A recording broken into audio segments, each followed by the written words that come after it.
네, 우리 온가족 수련회 있었죠. 우리 동신기도원에서 있었는데, 우리, 함께 또 모이고 예배하고 또 한 주 지나서 이렇게 다시 만나게 돼서 너무, 감사드립니다. 어떻게 제가 가르쳐 드린 박수는 기억을 하고 계세요.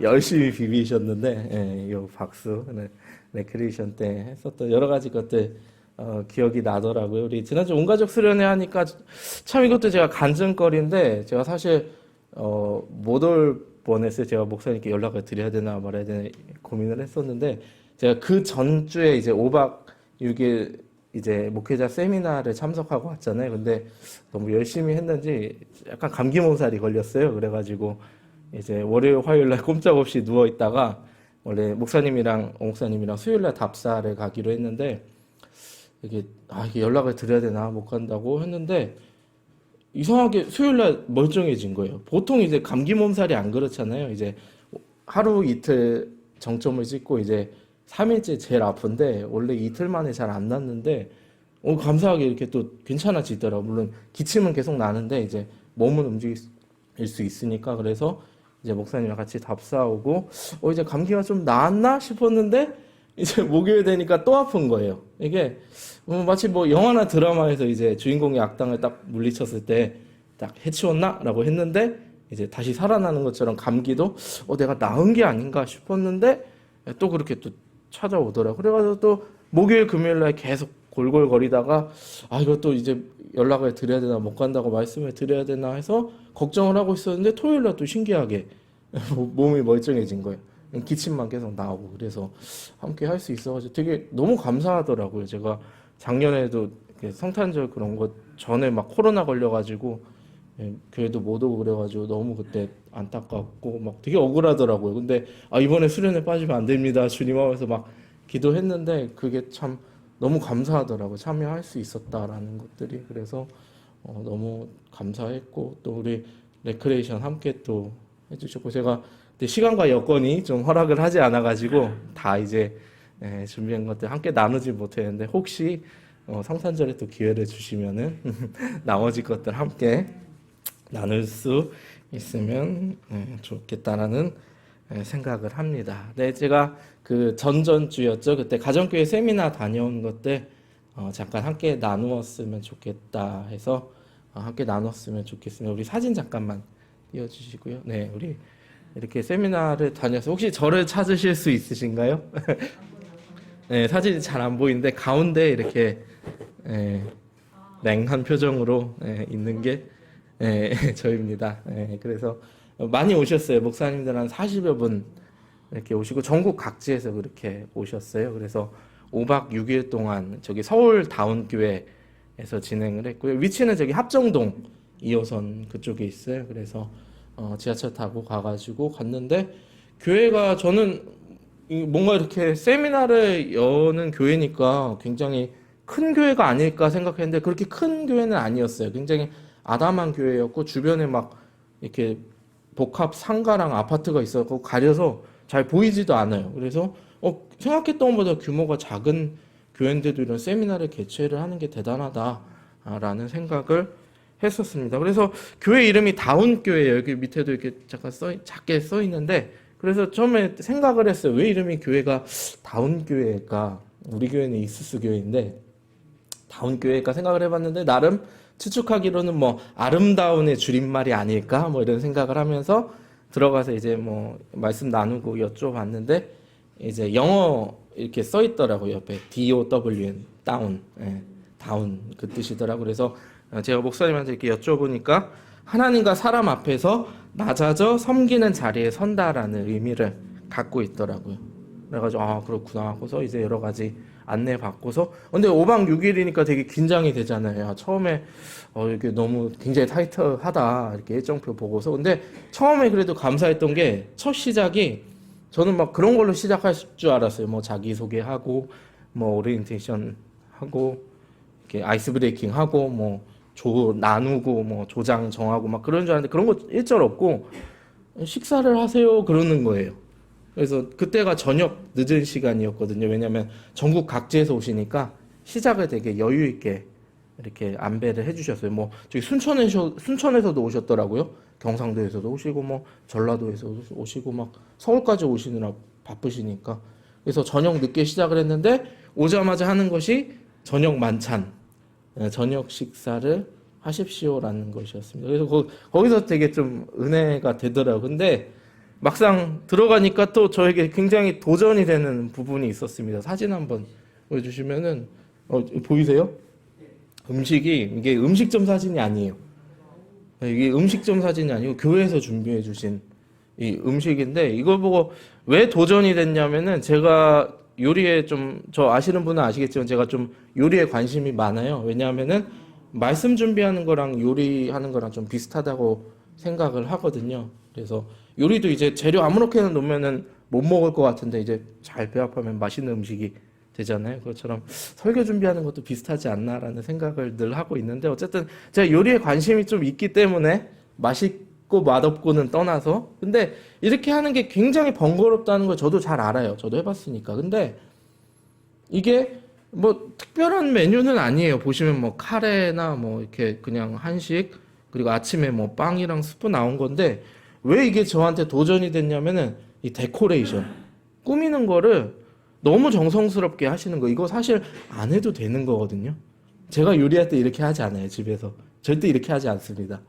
그냥 어차피 뱃속에 들어가면 똑같은데 뭐 이렇게 꾸미냐 차라리 그 시간에 더 맛있게 하는 게 낫지라는 게 제 생각이었는데 이렇게 음식을 아름답게 꾸몄다라는 게 정말로 이게 엄청난 노력과 수고와 헌신이 손이 가는 거거든요.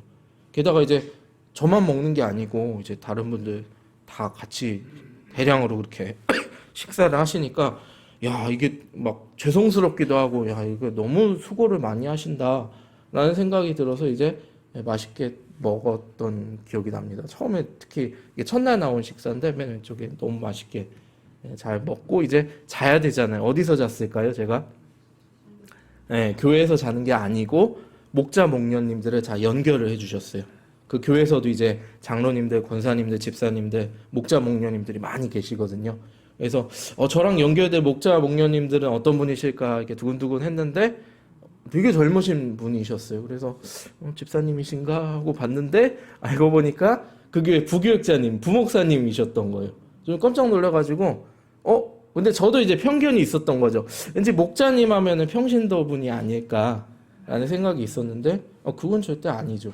목회자도 얼마든지 목자, 목녀로 섬길 수가 있는데 거기 부목사님 되게 젊으신 그리고 저랑 나이 차이도 별로 안 나서 제가 형님처럼 느껴지는 굉장히 너무 좋으신 분이셨는데 그분 집에서 제가 이제 5박 6일 동안 숙박을 하게 되었다라는 것입니다. 그래서 거기서 자고 아침에 다시 교회로 들어와서 강의 듣고 하고 또 거기서 자고 그런 식의 흐름이 이어지는 거예요. 그런데 제가 이렇게 가서 보니까 저만 간 게 아니거든요. 저랑 이제 파트너였던 되게 젊은 전도사님이 또 한 분 계셨어요.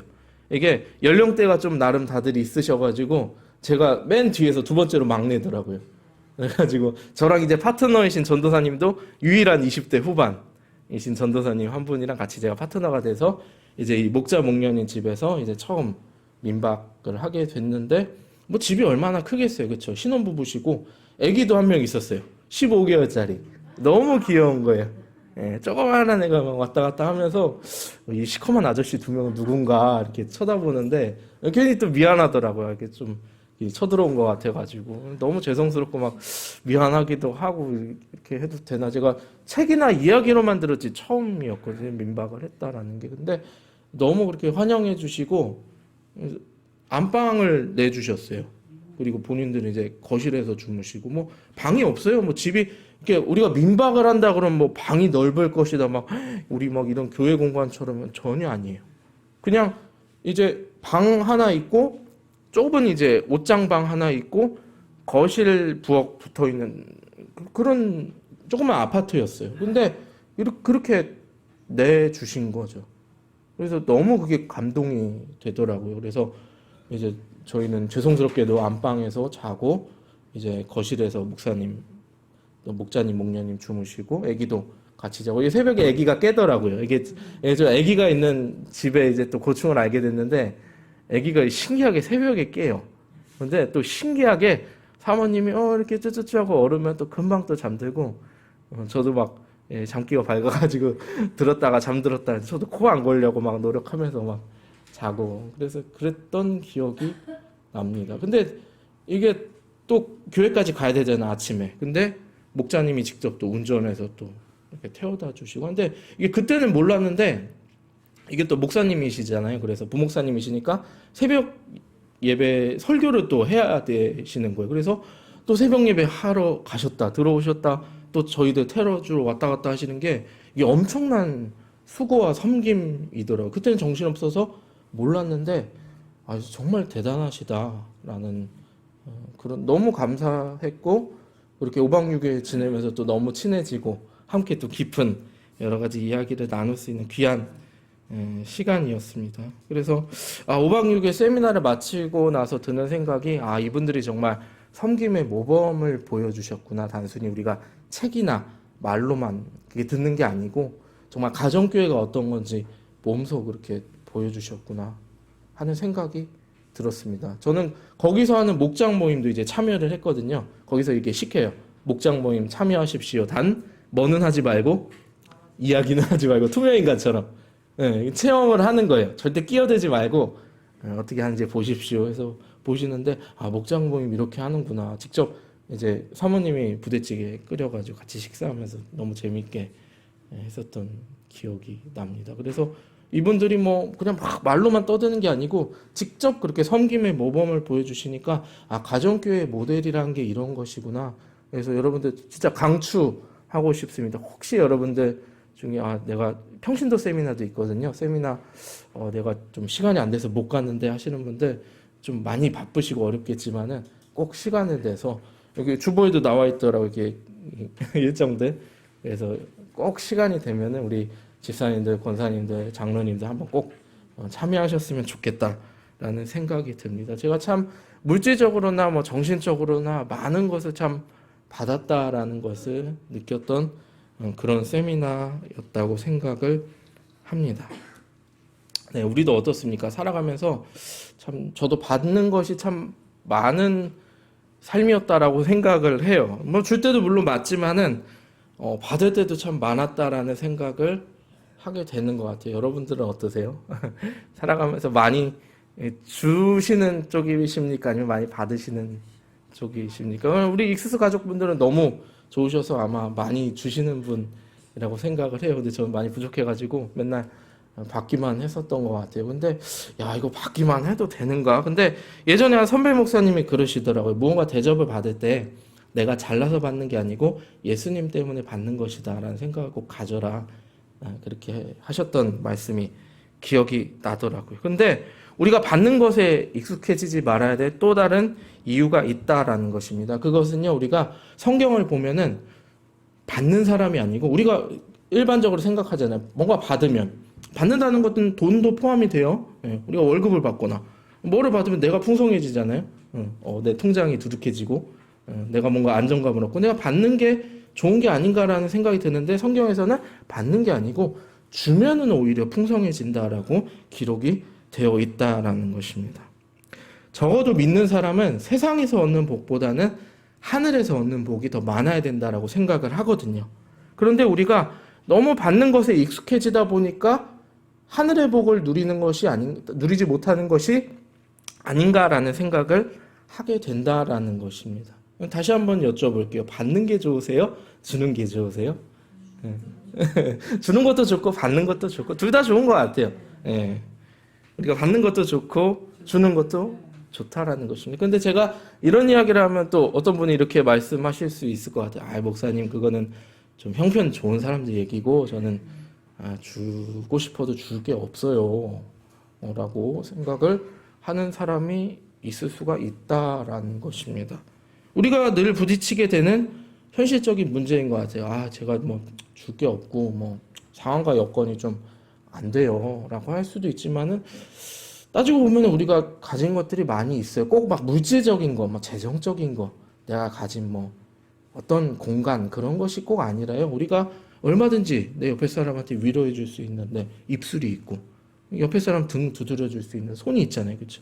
내가 힘들어하면 옆에 있는 힘들어하는 사람이랑 같이 걸어가 줄 수 있는 튼튼한 두 다리가 있고 여러 가지 것들이 아직 있는데 우리는 너무나도 막 뭔가 좀 대단한 것만을 줘야 된다라는 그런 생각을 가지게 되는 게 아닌가라는 생각을 해요. 또 어떤 사람은 이렇게 얘기를 할 수 있을 것 같아요. 너무나도 잘 섬기다 보니까 야 우리는 맨날 섬기냐?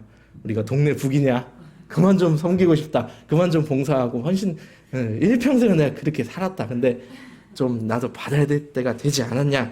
그렇게 생각을 하는데 근데 우리가 주님을 알기 전에는 막 베풀고 막 하는 게 좀 힘에 딸리고 그럴 수가 있을 수가 있어요. 하지만 우리가 주님을 알게 된 후부터 오히려 베풀고 섬기는 것이 우리가 진정한 행복임을 깨닫게 되는 것 같아요.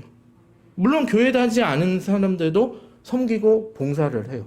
여러분들 그거 아세요? 막 TV에 나오잖아요. 무슨 모 연예인이 어디에 막 10억 기부했다더라. 그럼 대단하잖아요. 사람들 야 대단하다. 그런데 이제 교회는 다니지 않는 사람인 경우 우리는 좀 고민을 하게 된다라는 거죠. 그러면은 교회 다니는 사람도 섬기고 교회 다니지 않는 사람도 섬기는 것 같은데 이것이 어떤 차이일까라는 것이죠. 제가 예전에 어떤 친구가 교회를 되게 싫어하는 친구가 있었어요. 그 친구가 하는 말이 자기가 교회는 싫대요. 그래서 왜 그러냐 했더니 착한 척해서 싫대요. 제가 무슨 말인가 해서 물어봤어요. 그랬더니 교회 다니지 않는 사람들도 봉사하고 헌신하고 기부하는데 왜 교회 다니는 사람들만 봉사하고 헌신하고 섬기는 것처럼 얘기를 하냐. 나는 그게 너무 싫다. 교회만 착한 척 하는 것 같다. 사실 교회 그렇지 않지 않느냐. 교회 문제도 많고 맨날 뉴스에 나오지 않느냐라고 하니까 뭐 저도 그 말이 맞다. 교회 뭐 착한 척 하는 사람들이 있을 수가 있다. 하지만은 교회가 약간 병원이랑 비슷하다라는 얘기를 해줬거든요. 병원에 아픈 사람이 오잖아요. 그래서 치료받고 나가잖아요. 교회도 마찬가지다. 세상에서 부서지고 연약하고 넘어진 사람들이 교회에 모여서 하나님의 은혜를 받고 회복돼서 나가는 곳이고 거기 있는 사람들이 착한 척 하려고 하는 게 아니고 예수님 닮아가려고 노력하다 보니까 그렇게 되는 거 아니겠어요? 그렇죠? 여러분들 잘 아시겠지만 예수님의 속성 자체가 섬기시고 낮아지시고 그거 우리가 닮아가려는 거 아니겠어요? 그렇죠? 그러다 보니까 뭐 자연스럽게 우리도 섬기는 것이지 뭐 착한 척 하려고 그런 거 절대 아니다라고 얘기를 했었던 기억이 납니다. 어떻게 생각을 하세요? 우리가 섬김이라는 것에 대해서 우리가 잘 모를 때는 또 이 친구처럼 얘기할 수도 있고 오히려 너무 잘 알아서 우리가 오히려 놓치는 부분들도 있다라는 생각이 들어요. 저는 모태신앙이었으니까 저도 늘 교회를 다니면서 뭐 교회에서 섬겨야지 늘 얘기를 들었지만은 약간 타성적으로 섬겼던 것 같아요. 타성해졌다라는 표현 우리가 잘 아실 것 같은데 습관적으로 하는 거예요. 내가 어렸을 때부터 섬겼으니까 내가 어렸을 때부터 봉사했으니까 뭐 주방봉사, 주차봉사 어렸을 때부터 교회 다니면서 내가 했으니까 별 생각 없이 그냥 뭐 이렇게 성가대로 섬기고 봉사하고 뭐 당연한 거 아닌가? 라는 생각을 하게 되는데 이거 한 번쯤 우리가 고민해보고 생각을 해야 된다라는 것입니다. 왜 그리스도인은 섬겨야 할까라는 것이죠. 오늘 성경의 말씀을 통해서 하나님께서 우리에게 말씀을 해 주십니다. 첫 번째로요. 왜 그리스도인이, 왜 교회를 다니는 사람들이 섬겨야 되냐면요. 다른 사람에게 복의 통로가 되기 때문이다라는 것입니다. 오늘 본문을 보시면 두 명의 사람이 등장을 해요. 첫 번째 사람은 다윗이고 두 번째 사람은 무비보셋입니다. 여러분들 다윗은 너무 잘 아실 거예요. 그렇죠? 근데 무비보셋은 어떤 사람이냐 하면은 다윗에게 친구가 한 명 있었어요. 요나단이라는 친구죠. 그런데 이 친구가 안타깝게 사망을 했어요. 전쟁 중에. 그리고 아들이 하나 있었는데 그 아들의 이름이 무비보셋이었다라는 것입니다. 그런데 이 친구가 그냥 친구가 아니었잖아요. 다윗의 입장에서는 정말로 자기 몸보다도 끔찍히 사랑했던 서로를 너무나도 아꼈던 정말 찐친, 절친이었어요. 거기다가 자기 목숨까지 구해준 적이 있는 여러분들 혹시 여러분들 그런 친구 있으세요? 한번 떠올려 보시기 바랍니다. 내가 정말로 친한 친구, 내 목숨까지도 맡길 수 있는 친구 아마 여러분들 다 머릿속에 떠오르는 사람이 있을 거예요. 근데 그 사람이 이 세상에 죽고 없다면 그리고 그의 유일한 자녀가 내 앞에 있다면 여러분들 어떤 생각이 드실 것 같아요? 되게 짠할 것 같지 않아요? 야, 그래 네가 그 철수 아들이구나. 닮아서 키도 똑같이 작네. 뭐 그런 얘기 하면서 뭔가 좀 짠하면서 애틋하면서 그런 분위기가 풍겨나지 않았겠어요? 다윗과 무비보셋이 만났을 때. 그런데 전혀 그러한 상황은 아니었다라는 것입니다. 어쨌든 둘이 만났는데 분위기가 좀 심상치 않았다라는 것입니다. 다윗과 무비보셋의 사회적 위치가 첫 번째로 어떻습니까? 다윗은 이 당시에 임금님이었죠. 그렇죠. 우리가 본문에서 보는 것처럼 임금님이라고 표현하죠. 왕이었어요. 왕이 어떤 사람입니까? 그 나라에서 절대적인 1위 권력자인 거죠. 무비보셋은 어떻습니까? 자기 할아버지가 왕이었어요. 자기 아빠는 왕자님이었어요. 그러니까 자기는 왕손인 거죠. 그래서 나름 유복한 생활도 했을 것이고 그랬겠지만은 어떻게 됐죠? 그 집안이 할아버지도 죽었고 자기 아빠도 죽었고 사울 왕가가 멸망을 했잖아요. 무비보셋의 할아버지가 사울인데요. 그래가지고 이제 몰락한 왕손의 느낌으로 겨우 살아가고 있는 거예요. 나름 지위가 있었지만은 이제는 그렇게 살아갈 수 없는 신분인데 이제 둘이 만났다라는 것입니다. 7절에서요 다윗이 무비보셋에게 이렇게 말합니다. 첫 번째로 말하는 게 너 어떻게 지냈냐? 너 반갑다 이런 얘기를 한 게 아니고 겁내지 마라 그런 말을 합니다. 여러분들 어떨 때 이런 표현이 있을까요? 정말로 오랜만에 만난 친구의 아들을 만났는데 만나자마자 야 겁내지 마 이런 표현 안 쓰잖아요 우리. 근데 왜 그랬을까요? 겁을 내고 있었기 때문에 다윗이 야 쫄지 마라 겁내지 마라 그렇게 얘기를 했다라는 것입니다. 이 말을 뒤집어 보면은 무비보셋이 다윗 앞에서 굉장히 겁을 내고 있다라는 것을 우리가 발견을 하게 됩니다. 왜냐하면 왜 그랬을까요? 왜냐하면 무비보셋의 할아버지가 다윗을 엄청나게 죽이려고 했잖아요. 막 지구 끝까지 쫓아가서 내가 다윗은 죽인다 했던 사람이 사울이잖아요. 그 자기 할아버지가 했던 짓을 무비보셋도 알 거 아니에요. 그러니까 생각을 하는 거예요. 속으로 야 다윗 왕이 임금님이 왜 나를 굳이 나는 조용히 살고 싶었는데 왜 굳이 나를 찾아냈을까? 다윗 왕이 수소문해서 찾아낸 거거든요. 혹시 나를 감옥에 가두려고? 나를 죽이려고? 막 별의별 생각을 다 했을 것이다라는 것입니다. 최악의 경우까지 무비보셋은 생각을 했을 거예요. 왜냐하면은 사람이 100번 잘해주다가도 한 번 잘하면 뭐라 그러죠?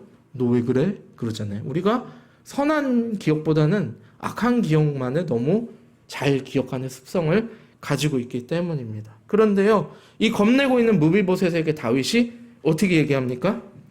야, 내가 너의 아버지를 생각해서 은총을 베풀어 주겠다. 너 뺏겼던 땅도 주고 집도 주고 재산도 되찾아 줄게. 그러니까 무비보셋이 깜짝 놀랍니다. 나한테 왜 이렇게 잘해주지? 여기서 은총이라는 단어가 등장을 하는데요. 이거는 히브리어로 여러분들이 잘 기억하시는 것처럼 헤세드라는 표현으로 적혀 있습니다. 근데 헤세드라는 표현이 구약 성경에서 어떨 때 쓰이냐면 하나님의 속성을 나타낼 때 쓰이는 표현입니다. 하나님의 은총, 헤세드라고 표현이 되어 있거든요. 그런데 다윗이 이 헤세드를 누구에게 베푼다라는 것입니까? 무비보셋에게 베풀어 준다라는 것입니다. 왜 그랬을까요? 다윗은요 이미 경험한 사람이었어요. 생명의 위협을 받고 있었을 때 친구 요나단을 보내주신 것도 누구시다? 하나님이었다라는 것도 기억했고요. 자신이 사울의 신하였을 때 그 온갖 죽을 고비를 넘겨서 결국에 자기가 왕이 되기까지의 그 여정 가운데 누가 계셨다? 하나님이 함께 하셨다는 것을 너무나도 잘 알고 있었기 때문에 이 표현을 썼다라는 것입니다. 게다가 여기서 끝이 아니에요. 자, 너 이제 집도 주고 땅도 줬으니까 알아서 잘 살아. 이게 아니고 갑자기 식탁 얘기를 합니다. 나의 식탁에서 함께 밥을 먹자 얘기를 합니다. 이거는 단순히 우리 한 끼 식사 밥 먹자 이게 아니고요. 고대 이스라엘에서 식탁이 굉장히 중요한 의미를 가졌다라고 해요. 왜냐하면은 밥 먹으면서 어떤 얘기를 했을까요? 민감한 국제 정세 얘기를 한 거예요. 군사회의도 했고요. 여러 가지 돌아가는 정치 얘기도 했고요. 그러니까 나랑 같은 식탁에서 밥을 먹자라는 건 어떤 의미였을까요? 그의 사회적 지위를 높여주었다라는 것입니다. 나랑 동등하게 이제 국제 정세에 대해서 나랑 함께 일하자라는 은유적인 표현이었다라는 것입니다. 후에 어떻게 됐을까요? 무비보셋이 역대상에도 기록이 되어 있는데요. 무비보셋의 아들도 그의 가문의 명맥을 잇고요. 그의 자손들도 베냐민 지파의 굉장히 지도적인 인물로서 국가에 함께 봉사했다라고 그 뒷이야기가 기록이 되어 있어요. 게다가 나중에 다윗이 아들의 반란으로 쫓겨났을 때 어떻게 합니까? 무비보셋은 끝까지 충심으로 그 왕궁을 지켰던 이야기도 나중에 등장을 하게 된다라는 것입니다. 우리들은 살아가면서 느낍니다. 많은 사람들이 복을 받으려고 애를 써요. 교회 다니지 않는 사람들도 기독교에 대해서 얘기하면 너 교회 왜 다니냐 하면은 그거 복 받으려고 다니는 거 아니냐라고 얘기를 합니다. 그냥 기독교 지어낸 거 아니냐 이야기를 합니다. 근데 우리가 단순히 복 받으려고 기독교를 믿습니까? 그건 아니다라는 거죠. 물론 복 받는 인생 우리가 좋다라는 것입니다. 멋있죠. 하지만 더 멋있는 인생이 무엇입니까? 나만 복 받는 게 아니고요. 나로 인해서 누군가가 복을 받는 게 더 멋진 인생이다라는 것입니다. 하나님은 우리가 복의 종착점이 되는 것을 원하지 않으세요. 하나님은 우리가 복의 통로가 되기를 원하신다라는 것입니다. 그래서 성경에서 하나님이 믿음의 조상이었던 아브라함에게 이렇게 말씀하시잖아요. 너로 말미암아 천하 만민이 온 세상 사람들이 행복해질 것이다. 복을 받을 것이다. 이렇게 이야기하지 않습니까? 우리가 섬긴다는 게 무엇입니까? 베푼다는 게 뭐예요? 바로 복의 통로가 된다라는 것입니다. 우리가 복의 종착점이 아니라 내가 행복해서 끝나는 것이 아니라 복의 통로가 되는, 그래서 나로 인해 우리 주변 사람들이 복이 받는 저와 여러분들이 되기를 간절히 바랍니다. 두 번째입니다. 우리 다른 사람을 섬길 때 우리가 하나님의 자녀라는 것을 알게 된다라는 거예요. 하나님의 자녀라는 게 뭐냐면요. 하나님의 속성을 우리가 아들이 혹은 딸이 부모님의 속성을 알게 모르게 따라가잖아요. 제가 목회자 세미나에서 민박을 할 때 아기가 있었다고 말씀드렸죠. 너무 귀여운 15개월짜리. 이름도 멋있어요. 이든이었는데 이제 에덴에서 따왔다고 하더라고요. 영어 이름처럼. 근데 이 이든이가 너무 귀여운 거예요. 그래서 어떻게 놀아줘야 될까? 근데 제가 또 아이한테 약해요. 애랑 살아본 적이 없어가지고. 그래가지고 놀아주고 싶은데 혹시 놀다가 다칠까봐 뭐가 적극적으로는 못하겠고 그냥 둥기둥기 하면서 놀아주는데 얘가 장난감을 딱 들더니 얘가 아직 말을 못해요. 빠빠빠빠 이렇게 얘기하는데 장난감을 딱 들더니 이렇게 탁 전화 받는 척하고 빠빠빠빠 얘기를 하는 거예요. 그래가지고 얘가 왜 이럴까 생각을 해봤더니 얘가 엄마 아빠 행동을 따라하는구나. 엄마 아빠가 늘 이제 통화하고 전화하고 하는 거를 봤을 거 아니에요. 애기들도 귀신같이 알아요. 모르는 것 같은데 아빠 엄마가 이런 행동을 하면은 진짜 똑같이 따라해요. 그래가지고 더 부모님들이 조심하게 되는 것 같아요. 애기 앞에서는. 내가 했던 행동을 애기가 그대로 하니까. 우리도 비슷한 것 같아요. 우리가 하나님의 자녀라는 것을 어떻게 알게 돼요? 우리의 영원한 부모님 되시는 하나님의 속성을 우리가 따라갈 때 우리가 하나님의 자녀다라는 것을 알게 된다라는 것입니다. 하나님의 속성 중에 낮아지심과 섬김의 속성이 이미 있으세요. 우리도 누군가를 섬기면서 깨닫게 된다라는 것입니다. 누군가를 섬기면서 나도 하나님의 자녀구나라는 것을 깨닫게 된다라는 것입니다. 하나님께서는요, 다른 사람을 섬길 때 비로소 우리가 그리스도의 지체가 된다라는 것을 알 수 있다라고 말씀을 해주세요. 우리 성경의 말씀 잠깐 보여주시면 에베소서 1장 23절입니다. 제가 읽어드릴게요. 교회는 그리스도의 몸이요 만물 안에서 만물을 충만케 하시는 분의 충만함입니다. 아멘. 이렇게 기록이 되어 있어요. 교회가요 그리스도의 몸이래요.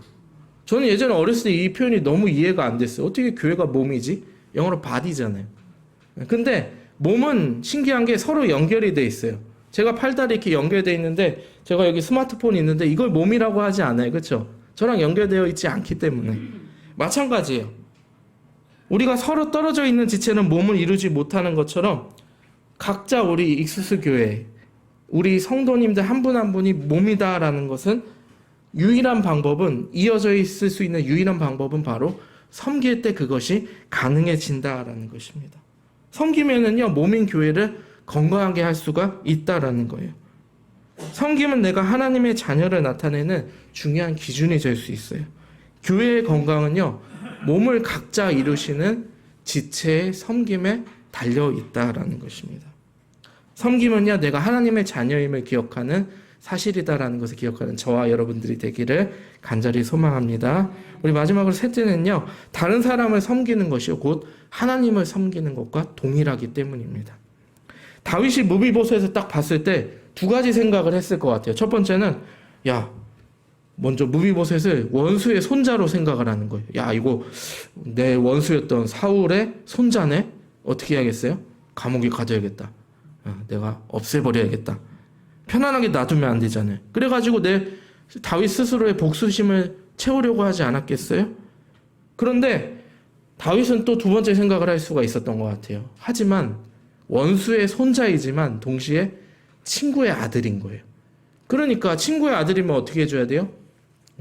좋은 거를 주고 재산도 돌려주고 땅도 돌려주고 집도 주고 돈도 주고 그렇게 해서 부유하게 다시 만들어줘야 될 거 아니에요. 친구를 생각해서 내가 너를 밀어줄게. 근데 여기서 끝났다라고 하면은 다윗의 마음이 여기서 끝났다라고 하면은 식탁까지는 초대하지는 않았을 거예요. 그냥 집과 재산을 적당히 줘서 돌려보냈을 것이다라는 것입니다. 물론 친구 요나단과 한 약속이 있어서 그랬을 수도 있어요. 하지만 분명한 것은요, 다윗이 무비보셋에게 정중히 대하고 있다라는 것입니다. 본인이 임금님임에도 불구하고요. 사실 무비보셋에게는요, 다른 거 다 떼어놓고라도 타인의 호의를 기대하기 어려운 부분이 있었습니다. 무비보셋이 굉장히 센 표현을 씁니다. 자기를 어떻게 표현하죠? 나는 죽은 개와 같다라는 표현을 씁니다. 우리 살면서 이런 표현을 잘 안 쓰죠. 아무리 겸손한 사람도. 저는 죽은 개와 같습니다. 뭐야? 하는데 무비보셋은 자기를 너무나도 어떻게 보면 자기 비하적인 것 같은 그런 발언을 합니다. 그런데 그렇게 할 수밖에 없었던 이유가 있었다라는 거예요. 사무엘하 4장 4절입니다. 제가 읽어드릴게요. 사울의 아들 요나단에게는 2달이나 저는 아들이 하나 있었다. 사울과 요나단이 죽었다는 소식이 이스라엘에 전해졌을 때 그는 겨우 5살이었다. 유모가 그를 업고 도망할 때 서둘러 도망하다가 그가 떨어져서 발을 절게 되었다. 그의 이름이 무비보셋이었다. 라고 기록이 되어 있습니다. 그러니까 무비보셋이 어떤 사람이었어요? 페널티가 있던 사람이었어요. 근데 그 당시는 어떤 시대였습니까? 전쟁을 하는 시대였어요. 어떻게 전쟁을 합니까? 오늘날처럼 비행기나 전차를 타고 다니는 게 아니고 말을 타거나 본인이 달려서 전쟁을 수행을 해야 됩니다. 게다가 요즘에는 안 그런 것 같지만 예전에는 왕족과 귀족들도 본인이 직접 전쟁을 수행을 했거든요. 특히나 노블리스 오블리제 그래가지고 높은 지위에 있는 사람일수록 선봉에 서는 게 덕목이었던 시대였어요. 그러니까 그렇게 해야 되는데 무비보셋도 왕손이니까. 근데 그렇게 할 수가 없었던 본인이 신체적인 페널티가 있었기 때문에 그렇게 할 수 없었던 사람이었다라는 것입니다. 그래서 늘 스스로 죄책감과 불안함이 있었을 거예요. 나 왜 이 죽은 개와 같은 나를 왕이시여 왜 이렇게 돌보십니까? 라고 말을 한다라는 것입니다. 다윗은 왜 그랬을까요? 그냥 단순히 불쌍해서? 그렇지는 않았을 것 같아요. 다윗은요, 다른 사람을 섬기는 게 곧 하나님을 섬기는 것을 알았던 사람인 것 같아요. 주님께서도 말씀하시잖아요. 지극히 작은 자에게 한 것이 곧 나에게 한 것과 같다. 그래서 멸시와 천대를 받았던 무비보셋에게 그냥 단순히 돈만 쥐어서 돌려보낸 것이 아니라요. 그의 모든 것을 온전히 회복시키고자 노력했다라는 것입니다. 그리고 무비보셋을 초청합니다. 그 식탁에 부드럽게 초청을 합니다. 그 순간 어떻게 됩니까? 왕의 식탁 하면은 위엄과 권력의 상징이었어요. 그런데 그 순간 왕의 식탁이 겸손과 섬김의 식탁으로 변화했다라는 것입니다. 예수님도 마찬가지였습니다. 우리도 무비보셋과 비슷한 것 같아요. 우리는 자격이 없잖아요. 우리는 늘 죄의 페널티를 안고 살아가잖아요. 그런데 예수님께서 우리를 식탁의 자리로 초청하셨어요. 그 은혜의 식탁의 자리로 저와 여러분들을 초청하신 줄로 믿으시기 바랍니다. 주님께서 말씀하셨습니다. 요한일서 4장 10절에 이렇게 표현이 되어 있어요. 사랑은 이 사실에 있으니 곧 우리가 하나님을 사랑한 것이 아니라 하나님이 우리를 사랑하셔서 자기 아들을 보내어 우리 죄를 위하여 화목 제물이 되게 하신 것입니다. 아멘. 우리는 늘 종종 착각할 때가 있어요. 내가 더 하나님을 사랑하지 않습니까? 하는데 사실 우리가 하나님을 사랑한 게 아니라 하나님께서 먼저 우리를 사랑하셨다라는 것입니다. 이제 말씀을 마무리하려고 합니다. 목회자 세미나 이제 진행하는 중에 이제 목자 목녀님들이 간증을 하는 시간이 있거든요. 저희 수련회 때 간증하셨던 것처럼 똑같아요. 근데 매번 오셔서 간증을 하시니까 한 7, 8가정 간증을 하셨던 것 같은데 한 분이 하셨던 말씀이 기억에 남습니다. 우리가 섬김의 근육을 키워야 될 필요가 있다라고 말씀을 하시더라고요. 우리가 근육이 어떻습니까? 처음부터 우리가 태어날 때부터 응애 하고 태어날 때부터 근육을 갖고 태어납니까? 그건 아닌 것 같아요. 우리가 살아가면서 뭐 나름 헬스장도 다니고 하면서 근육을 키워나가잖아요. 와, 그럼 근육을 만들었어요. 그러면 야, 이거 한 번 만들었으니까 이제 나는 놀아도 되겠다면 어떻게 됩니까? 근육이 빠지기 시작을 합니다. 우리 섬김의 근육도 비슷한 것 같아요. 우리가 만들기까지 부단한 노력이 필요한 것 같아요. 그리고 나서 만들었다? 내가 잘 섬기고 있는 것 같은데? 라고 생각을 하지만은 조금씩 모르게 근손실이라고 표현을 하죠. 조금씩 우리가 섬김의 근육이 약해지는 것도 경험을 하게 된다라는 것입니다. 특히나 지난 코로나 시대 때는 더 우리가 그런 것들을 많이 경험을 했던 것 같아요. 섬김의 근육을 이어나가는 저와 여러분들이 되기를 간절히 소망을 합니다. 이거 혼자서는 너무 어려운 것 같아요. 내가 열심히 그래 섬기고 있어. 근데 이게 혼자서는 너무 힘듭니다. 혼자서 내가 예배드리고요. 내가 혼자서 신앙생활 해야지. 내가 혼자서 너무나도 어렵다라는 것입니다. 작지만 한 걸음 우리 교회 공동체로 모여서 함께 섬기고 함께 나누는 저와 여러분들이 되기를 간절히 소망합니다. 함께 기도하겠습니다.